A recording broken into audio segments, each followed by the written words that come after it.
Am I the a-hole for ruining Father's Day by telling my cousin the truth about why our fun uncle is not involved in her life? Currently, my Uncle John and Aunt Gia are married. But before that happened, Gia had been married to my Uncle Grant for 5 years. And Gia had been cheating on him with John. Uncle Grant was serving in the military for a lot of this time, so we didn't know until he returned home after an 8-month deployment to discover that Gia was already 3 months pregnant and she confessed everything. My grandparents sided with Uncle Grant at first, but after they learned that John was going to marry Gia for the baby, my cousin Zoe, they told Uncle Grant to think of what's best for the baby and forget John and Gia's cheating. Uncle Grant doesn't talk to them anymore, but kept in contact with my dad and our family. Uncle Grant also doesn't have a relationship with Zoe or her younger siblings, John Jr. and Emmy. He explained to me when I asked him as a teenager that he feels keeping his distance is the kindest thing, because he does feel resentment. And he knows it wouldn't be fair to Zoe to bring that kind of energy around her, which I understand. Since yesterday was Father's Day, me and my immediate family hung out with Uncle Grant in the morning and went to my grandparents' house in the evening for dinner. Zoe was at my grandparents' house with her parents and siblings, and she complimented my necklace and asked how I got it. I kept my response vague by saying, "Oh yeah, I got it as a birthday gift." And Zoe responded, "It was from Uncle Grant, isn't it?" Side note, Uncle Grant is the only one in our family who really has money, so I realize now how that would be obvious. I couldn't avoid it anymore without lying since Zoe asked directly, so I told her yes. Zoe got angry, saying that she knows from her parents that me and my brother constantly do fun stuff and get nice things from Uncle Grant. And she demanded to know why she and her siblings have never gotten that same treatment from him. Zoe then made a nasty accusation as to why Uncle Grant only treats me and my brother the way he does. At that point, I pulled Zoe into a private room and offered to tell her the truth, but warned her that her parents did some bad things, and knowing would probably change the way she looks at them. Zoe still insisted on knowing, so I told her what happened in as unbiased a way as possible. Obviously, Zoe was shocked and upset. She ended up getting into an argument with her parents and they went home early. Several different family members called me after, and apparently it's a crap show at John and Gia's house. Zoe wants to stay with our grandparents and is giving her own parents the cold shoulder. John Jr. is suspicious and asking questions, and Emmy is upset/confused because Zoe and her parents were all pretty close before. Only my parents, brother, and Uncle Grant have my back. All the other adults in the family said I ruined Father's Day and should have left the past in the past. But Zoe will be 18 in August and demanded the truth, and I felt she has a right to know. Am I the a-hole? Added for clarification, Uncle Grant, John, and my dad are all biological brothers. Gia has no biological relation to me. Now for the top comments. Not a-hole. She asked a question. You warned her she might not like the answer, and she still insisted. All you did was tell the truth. At 17, she deserves to know the truth. John and Gia are just facing the consequences of their cheating, and the family members giving you crap about this are probably the ones who insisted on hiding Gia's cheating. Edited to add, holy smokes, I just saw the edit that John is the biological brother of Grant. So Gia cheated on Grant with his brother. This just got so much worse. This just reaffirms my stance that you are super not the a-hole. But John and Gia? Screw them. They're huge a-holes. I can totally understand Grant keeping his distance because John just carpet bombed that relationship with his brother. My God, his own brother? Definitely not the a-hole, OP. Not at all. Good luck dealing with this. Not a-hole. Zoe then made a nasty accusation as to why Uncle Grant only treats me and my brother the way he does. This is something that had to be stopped before rumors started flying around and Grant's character was assassinated. Anyone who can make references to grooming and exploitation of children out of pure rank jealousy can be told, hey, you're an affair baby, and our uncle doesn't like you nor wants to be around you because of your mother and father's betrayal of him. It's not like Zoe's some innocent 8-year-old. She has awareness of dark family stuff. Her dark family stuff isn't even as dark as what she was accusing Uncle Grant of. If she is happy to spout one as an untruth, she can cope with the other as hard facts. People have had lives ruined for that kind of stuff. Poor Uncle Grant is just trying to enjoy the family he has left. It wasn't that kind of accusation. Zoe accused Uncle Grant of being closer to me and my brother because we have lighter skin than Zoe and her siblings, which, as I said, is still a nasty and completely untrue accusation. Next story. Am I the a-hole for not wanting to talk to my dad even though he got mental help, and then making him cry for telling the truth on his birthday? My dad used to be abusive. It got so bad that my mom and him lost custody of us. My grandparents adopted all 5 of us, and my mom left my dad after getting an ultimatum from my grandparents, and life just kind of went on. Fast forward to today, 13 years later. I am 25 and I'm disappointed to say that my grandparents died and my mom went back to my dad. All of my siblings also reconnected with him and say he changed completely, although most are not close to him. From what I heard, after losing his family, he finally got mental help and was diagnosed with severe PTSD as an Army vet and bipolar disorder. He spent the better part of a decade getting professional help and looks like it worked. Now my brother and mom are guilt-tripping me into talking to him. They constantly tell me how he was mentally unwell and to give him a second chance since he misses me and wants to make things right. But I really don't want to. I'm glad everyone's happy, but I just don't want to put myself through all that. I have lived 13 years without him. I don't want to have any contact with him ever again. I live on my own, so they can't do anything about it, really. They are basically saying that he wants to be absolved of his past, and by not wanting to talk to him and living in the past, I'm making an old man's life miserable, since his sins are following him. They keep saying he just wants to hear my voice. I still ain't budging because I feel like he gave away that right a long time ago. Recently, it was my dad's 70th birthday and they invited me. I said no, but apparently they made up some convoluted story that I was on a vacation abroad and sent a photo of me and my boyfriend with a text saying, "Happy 70th birthday, Dad. Love, Opie," to my dad. Apparently, he loved it and started brainstorming ideas where to meet with me to talk after I get back from my trip. My sister was present and texted me what had happened. I got so mad that I called my brother and told him to put me on speaker and told everyone at the birthday that I didn't send that message and don't want to have anything to do with my father, and then hung up. I got missed calls from my brother and later a text calling me heartless and asking me if I'm proud of myself for making a 70-year-old man cry on his birthday. He also called me vindictive and childish for living in the past. I said what my wishes were and that they didn't respect them. They made him cry, not me. But now all my extended relatives think I'm a huge witch, even though the rest of my siblings support me. So I don't know what to make out of all of this. I just want my wishes to be respected, and I don't think him getting therapy really can wipe away mistreating his family for over 2 decades.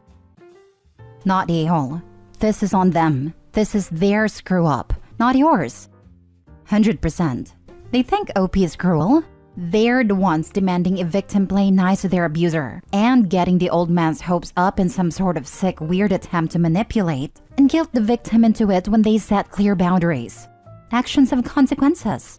If this man is truly holding himself accountable for the harm he caused, he would not expect anything from OP. And we don't have his side. But if he actually respected OP's wishes and was willing to respect her space, and these people got his hopes up anyway, holy Christ, that's so awful. Honestly, sounds as if OP not speaking to him is an uncomfortable reminder of the past for them. Can't think of any other reason for them to be hounding you like this. Well, OP isn't responsible for their feelings about their relationship with him. One of the big things that helped me make peace with my dad is that when I took him to therapy and said everything I needed to say, he just accepted it was his fault and said he was sorry. I had been so scared that he would get defensive because the harm had occurred years ago, or because he'd got in therapy and changed, but he never invalidated any of my feelings. I think that showed me that he really had changed, and that he truly did want to work things out and move on. Had he put up a wall or tried to direct the conversation, I might not be talking to him anymore today. Hey, you had to live through his PTSD. Now they can live with yours. Seriously, a parent's mental illness can have devastating effects on the minds of children. I hope you're in therapy. Next story. Am I the a-hole for not inviting my daughter to my wedding? I, 47, have been low contact with my daughter Noelle for 3 years at this point. I went low contact with her. There is a lot that happens. But my last straw was when she was 23, she stole my credit card and racked up close to $4,000. There was a lot more to it. but that was my last straw. Anyways, I'm getting married. I've been with him for 10 years and we are doing a very small gathering with my 2 other kids, his kids, and my grandma. So a total of 8 people. Noelle is better now, got her life together and we are talking more often, but I didn't invite her. I don't trust her not to pull a stunt at the wedding. It got back to her and she got angry. Long arguments on both sides and in the end, she called me an ass. My kids are divided on this issue, so I want an outside opinion. Thank you for everyone's comments. I think I'm fine if this ends my relationship with her. If she wants to cut contact since I'm not healed enough or trust her enough after all she did, then it's on her. It's been 3 years of low contact, and my life has been better. I don't think no contact would change any of that. Now for the top comments. Has she apologized or made amends or done anything that acknowledges how much trouble she caused? Or is it more like she slid back into your life with, "Hey, I'm better now"? It's more sliding back and going, "I'm better now" for me. If I try to bring up the past, it's a lot of changing the subject. I know she apologized to her sister, but it didn't end well. Did she steal her sister's credit card too? Basically try to steal her boyfriend. She set her sister up on multiple blind dates, harassed her, sent explicit text to her boyfriend. When that didn't work, she went over to her boyfriend's house, and the cops were called on her when he turned her down and she wouldn't leave. He broke up with my other daughter since he didn't want to deal with Noelle. Not a-hole. She broke your trust and has to work to rebuild your trust before you can fully invite her back into your life. Reading Opie's comments, her daughter has a lot to make up for to the whole family. She stole and sold grandma's jewelry given to grandma from her dead husband. Everyone should read the comments. She did some crafty stuff. No a-holes here, at least not now. Do understand though that not inviting her to your wedding will be taken as a decision not to have a relationship with her. That's a decision you're free to make, but you can't expect her not to be hurt and angry about it. Opie's comment history indicates that daughter has bad blood with all but one person who will be in attendance and has a history of trying to start fights. I can understand why you wouldn't want to risk it on your wedding day. Not the a-hole. Last story. Am I the a-hole for agreeing to take my niece on holiday but not her stepsister? This concerns my daughter Maddie, my brother Jason's daughter Bella, and his wife Tracy's daughter Sarah. All 3 girls are 11 and go to the same school. Bella and Maddie have always been close. So close that our family jokingly calls them the twins. They do the same extracurriculars at school and often have sleepovers, etc. I wasn't really surprised that when I picked the 2 girls up a few days ago, Maddie asked if we could have Bella come traveling with us for the summer. We always go away for pretty much the whole summer, and this year will be to 3 countries in continental Europe. I had no problem with Bella coming along, so said I would talk to Jason about it. We agreed that Bella could come. Jason and his ex would cover the cost of her flights, a subsidized contribution to accommodation, and give her a credit card for any expenses. Obviously, I will pay for most things, but this is for souvenirs or emergencies. The girls are thrilled. Over the weekend, I got a call from Tracy who is upset that I didn't invite Sarah on the trip. She said it was cruel of me to not offer her to take Sarah as well, since I know she has trouble socially at school as well as trouble getting along with Bella. She said me not inviting Sarah on the trip showed that we didn't think of her as family. Tracy said Sarah's devastated over this. I explained that I didn't invite anyone on this trip. Maddie did. To me, her inviting Bella is like her inviting a friend. It's not a family trip. The girls are just also friends. Jason is now getting pressure from Tracy not to let Bella go on the trip if Sarah isn't going, and he says he does see the point about it being unfair and exclusionary. His ex is now arguing, saying Bella should go anyway, and I agree. I think not allowing Bella to go because of Sarah is going to cause more problems between them. Jason asked if I would consider bringing Sarah on the trip as well, and I said no. This is my holiday too, and I don't want to spend it refereeing, bickering between girls who are forced to spend time together. I also don't want to be footing the bill for Sarah's trip, as Tracy has a long history of not giving Sarah a reasonable amount of money to do things, and expecting whoever is around to just make up the difference. I would feel bad if Bella doesn't get to come because of this, but I don't think it's fair to anyone to take Sarah on this trip. Not a-hole. My family is structured similarly to yours. And I understand your justifications 100%. Even if the verdict makes us both exclusionary a-holes, know that I feel your pain. Agreed, and honestly, why not do something with Sarah themselves, as in Tracy and Jason? Forcing Bella to skip the trip will just throw gasoline on the fire of the issues between Sarah and Bella. Yes, have them do the messy work of parenting a disappointed kid, and maybe help her learn some things. Tracy's doing well at ensuring the girls get along even less well. Does she think her daughter will have a good time playing third wheel to two girls who don't want her there? It is not Bella's job to make up for her stepsister's social awkwardness. As her mom, Tracy should be encouraging her in activities she enjoys and finding friends that way, not a-hole. I'm curious what Tracy would do if it was a non-related close friend asking Bella to accompany their family on a European vacation, provided they know and trust the family well. Would she also try to insist this family, who essentially has no real relationship with Sarah, bring her on their months-long trip? Or deprive her stepdaughter from a once-in-a-lifetime experience for the sake of fairness? Not a-hole.